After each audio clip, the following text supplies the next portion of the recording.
आजकल कोलेजियम शब्द बहुत चर्चाओं में है। कोलेजियम यानी जजों की एक कमेटी, वरिष्ठ जजों की एक कमेटी जो सुप्रीम कोर्ट और हाई कोर्ट में जजों की नियुक्ति करती है। और अब इसी कोलेजियम को लेकर केंद्र और सुप्रीम कोर्ट के बीच विवाद गहराता जा रहा है, जिसे हम आए दिन खबरों में देख रहे हैं। और इस विवाद में एक नया मोड़ आ गया है एडवोकेट सौरभ कृपाल को लेकर, जिनकी हाई कोर्ट में नियुक्ति को लेकर सुप्रीम कोर्ट की कोलेजियम ने 5 साल पहले सिफारिश की थी, लेकिन केंद्र सरकार ने उनका नाम खारिज कर दिया इस आधार पर कि रॉ और आईबी की रिपोर्ट है कि वो समलैंगिक हैं और उनका पार्टनर विदेशी है। इस बात के बाद, इस रिपोर्ट के बाद मुद्दा फिर से गर्मा गया और तब इस मामले में एक मोड़ और आया जब सुप्रीम कोर्ट कोलेजियम ने साफ कह दिया कि उनके समलैंगिक होने या उनके विदेशी पार्टनर होने से उनकी योग्यता पर कोई असर नहीं पड़ता और दोबारा से उनका नाम सरकार के पास भेज दिया। विवाद जाहिर है बड़ा है, गहरा है, लेकिन इसका असर हम देख रहे हैं कि दोनों संस्थाओं पर कहीं ना कहीं उनकी छवि पर इसका असर पड़ रहा है। और इस बारे में हम बात करने के लिए पहुंचे हैं सुप्रीम कोर्ट बार एसोसिएशन के पूर्व सचिव और कानून के जानकार सीनियर मेंबर केशी कौशिक जी हमारे साथ हैं। उनसे विस्तार से चर्चा करेंगे, अपने दर्शकों को समझाएंगे कि आखिर कोलेजियम क्या है, विवाद क्या है, आईबी और रॉ की इन्वॉल्वमेंट कहां से आ जा रही है और इसका कहीं ना कहीं कोई हल कैसे निकलेगा, इसको लेकर भी उनके अनुभव के आधार पर जानने की कोशिश करेंगे। नमस्कार सर। नमस्कार। न्यूज़ नेशन के डिजिटल प्लेटफार्म पर आपका स्वागत है। क्योंकि अब जब कोलेजियम का मसला चल रहा है तो सबसे पहले हमारे दर्शकों के लिए बहुत संक्षिप्त में हम ये बताएंगे कि कोलेजियम व्यवस्था क्या है और कैसे वो अब विवादों में आ गई है। देखिए, पहले हमको ये समझना होगा आखिर ये कोलेजियम व्यवस्था है क्या। जी। पहले जो जजों की नियुक्ति होती थी वो भारत सरकार करती थी और वो हाई कोर्ट या सुप्रीम कोर्ट से कंसल्ट कर लेती थी। लेकिन एक संविधान पीठ का एक निर्णय आया, उस निर्णय में कोलेजियम का कंसेप्ट आया। जो कंसेप्ट आया उस कंसेप्ट में ये था कि जो हाई कोर्ट की जो कोलेजियम है उसमें 3 जजेस, सीनियर मोस्ट 3 जजेस होंगे। वो जजेस के नाम रिकमेंड करेंगे। जब वो जजेस की नियुक्ति के लिए नाम रिकमेंड करेंगे तो वो उसको एक सुप्रीम कोर्ट को भेजेंगे कॉपी, एक कॉपी कंसर्न चीफ मिनिस्टर को भेजेंगे, एक कॉपी कंसर्न गवर्नर को भेजेंगे, एक कॉपी भारत सरकार को की जो न्याय मंत्रालय उसको भेजेंगे। जब न्याय मंत्रालय को कोलेजियम का जो रिकमेंडेशन है वो हाई कोर्ट की आती है तो न्याय मंत्रालय नॉर्मली रॉ से उस पर ओपिनियन मांगता है, रॉ से उसकी कॉन्फिडेंशियल फाइंडिंग मांगता है। कभी भी वो पहले मांग लेते हैं, कभी सुप्रीम कोलेजियम जब रिकमेंड कर देती है उसके बाद में मांगते हैं। ये आपका टोटल कोलेजियम का एक कंसेप्ट है। जब ये रिकमेंडेशन हाई कोर्ट से आती है तो सुप्रीम कोर्ट में भी 3 जो सीनियर मोस्ट जजेस हैं वो उसको एग्जामिन करते हैं। यदि वो एग्जामिन करने के बाद वो ठीक समझते हैं तो अपनी रिकमेंडेशन भारत सरकार को भेज देते हैं। जब वो भारत सरकार को भेज देते हैं तो भारत सरकार उसको कंसीडर करती है और कंसीडर करने में कभी चाहती है भारत सरकार 24 घंटे में अपॉइंटमेंट कर देती है, कभी वो सालों नहीं करती है। तो ये एक अपने में विषय है।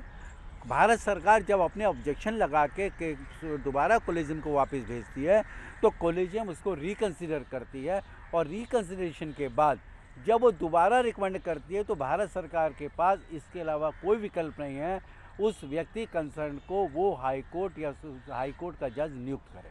कौशिक साहब, आपने बड़ी अहम जानकारी दी, पूरी आपने प्रक्रिया बताई, लेकिन आपकी बात से ये भी जाहिर हुआ कि कोलेजियम पहले नहीं था। पहले ये नियुक्ति भारत सरकार करती थी। सुप्रीम कोर्ट की एक जजमेंट आई जिसके बाद एक कोलेजियम व्यवस्था बनी और जजों की अपॉइंटमेंट उसके अनुसार होने लगी।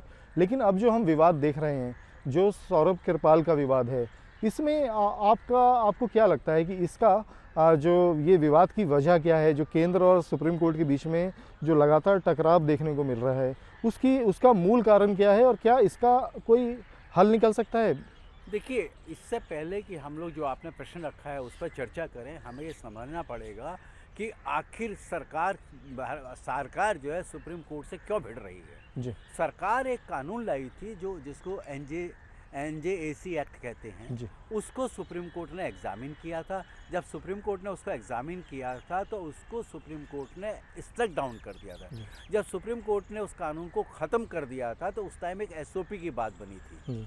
तो एसओपी में ये बात कहा जा रहा है कि वो एसओपी बनने के बाद सरकार ये कहती है कि एसओपी जो है ना वो प्रॉपर नहीं है। जी। एक तो सरकार की ये ग्रीवेंस है। दूसरा, सरकार बार बार ये कहती है कि हम पोस्ट ऑफिस का काम तो करेंगे नहीं, हम आपकी रिकमेंडेशन को, आपने कहा और हमने जज की नियुक्ति कर दी। सरकार ने ये कि स्टैंड लिया हुआ है।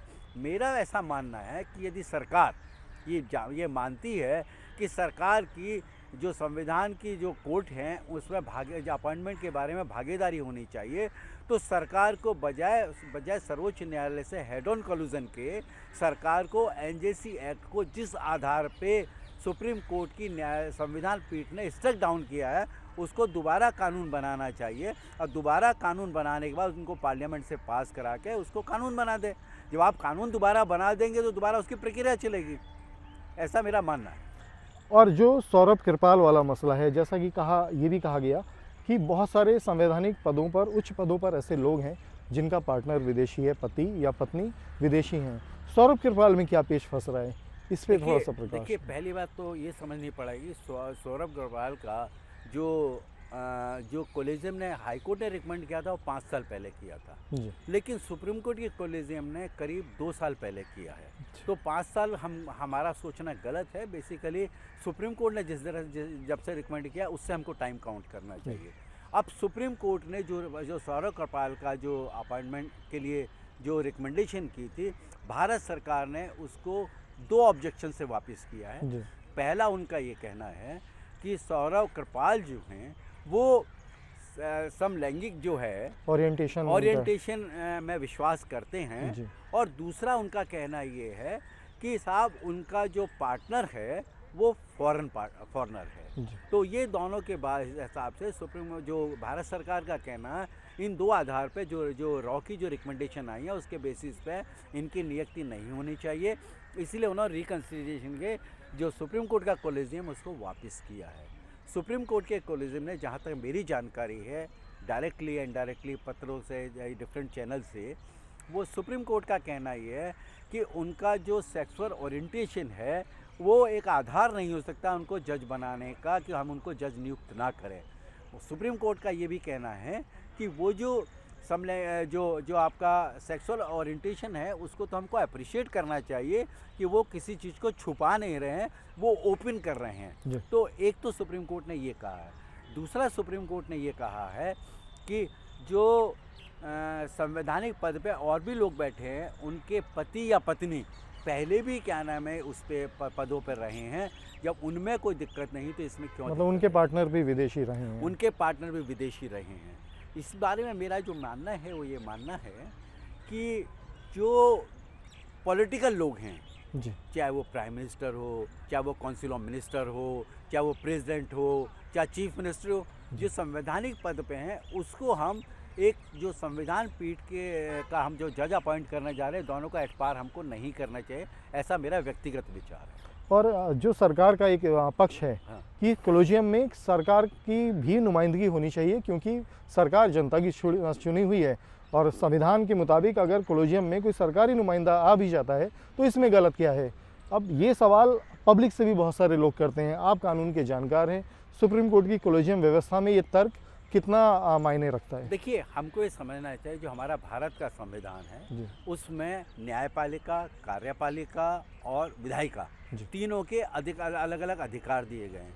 जो कार्यपालिका कह रही है वो कहती है कि हमारी भागीदारी होनी चाहिए।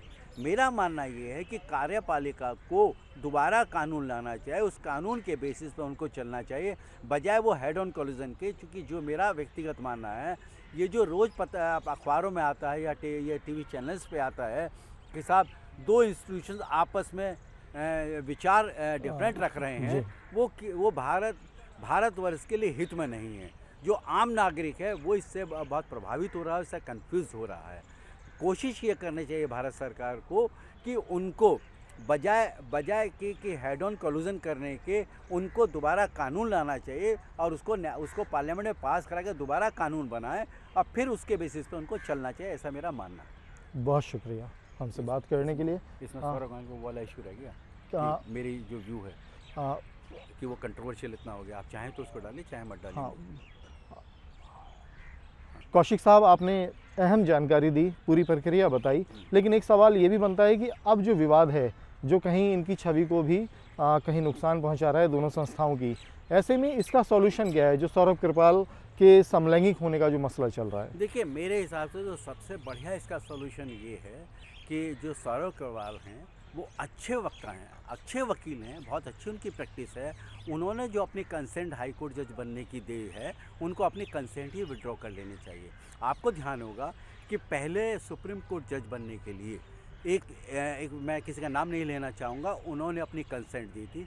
जब उसमें कुछ कंट्रोवर्सी आए तो उन्होंने अपनी कंसेंट ही विड्रॉ कर ली थी। तो ये पहले भी होता है, कोई नई बात नहीं है। और जो उनका सेक्सुअल ओरिएंटेशन के बेसिस पे जो सरकार और सर्वोच्च न्यायालय के बीच में जो हेड ऑन कोलूजन है या डेडलॉक हो विवाद गया है, है, हाँ। वो विवाद भी ख़त्म हो जाएगा। और उनकी एक रूलिंग प्रैक्टिस है, वो समाज में जो वो सेवा एज ए न्यायाधीश करेंगे, उससे अच्छी सेवा एज ए लॉयर कर सकते हैं वो। जी, ऐसा मेरा मानना है। अहम सुझाव है, शुक्रिया हमसे बात करने के लिए। अधिवक्ता केसी कौशिक जी, जिनसे हमने कॉलेजियम से लेके जो पूरा विवाद है उसके ऊपर बात की और इसमें इस विवाद का हल क्या हो सकता है, कुल मिला के ये समझ में आ रहा है कि ये जो विवाद है ये दोनों संस्थाओं की छवि को नुकसान पहुंचा रहा है। वो संस्थाएं जो आम आदमी की आखिरी उम्मीद है, चाहे वो भारत सरकार हो, कार्यपालिका हो या सुप्रीम कोर्ट हो। जैसा कि कौशिक साहब ने बताया, अगर विवाद हो रहा है ऐसे में इसका भी हल निकल सकता है। और जहाँ तक सरकार की बात है, वो चाहे तो इस पर कानून लाकर अपना जो पक्ष है, जो अपनी नुमाइंदगी की बात है, उसको उस एक्ट के जरिए फिर से उसको सक्रिय कर सकती है, अपनी बात रख सकती है। लेकिन इस तरह का विवाद वो देश हित में और जो हमारी व्यवस्था है उसके हित में नहीं है। वीडियो जर्नलिस्ट जैनेंद्र के साथ अवनीश चौधरी, न्यूज़ नेशन दिल्ली।